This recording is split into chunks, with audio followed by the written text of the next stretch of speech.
Nikki Haley, the former South Carolina governor and UN ambassador, expected to announce her presidential run this month. Overnight, new reporting says that Haley will likely make it official on the 15th of February. Haley will be the first major candidate to challenge former President Trump for the GOP nomination. And Niall Stanage is here from the Hill. Niall, you and I have talked a little bit about this.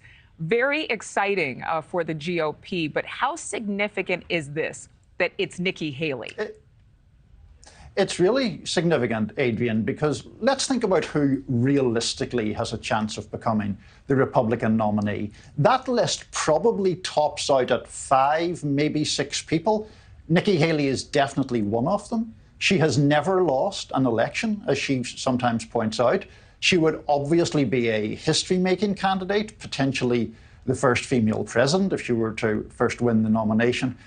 And also, for all the millions of words that get spoken about the Republican nomination, it really comes down, in a sense, to a multiple-choice question to Republican voters.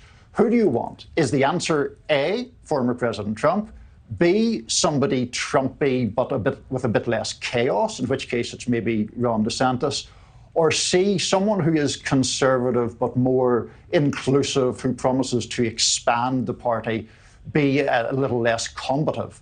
That C lane is Nikki Haley's, and that's what she's trying to get ahead of right now. Well, and it's interesting because, Nikki Haley has broken with former President Trump in times past, pushing back, saying it's time for a new generation of leadership, essentially.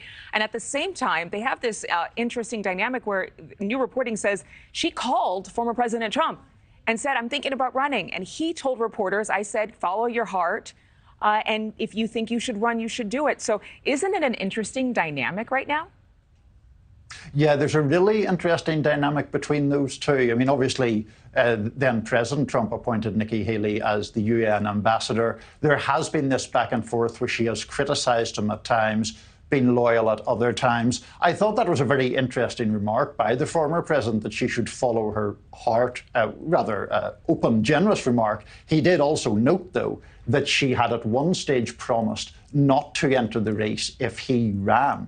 That's a promise that has clearly been erased, and she's taken a different view now. Well, I think he's, for everything that's said about former President Trump, he seems very secure in who he is and how much sway he holds with the GOP party. So telling this to her, I don't know if it was generous or gracious, but it was just, it was what he said. But here's what I'm wondering, and I want to know what you think. Could this be a litmus test for the former president? Because if she does well, but doesn't do well enough to secure the nomination, would he then say, you know what, she'd be the perfect vice presidential candidate for me?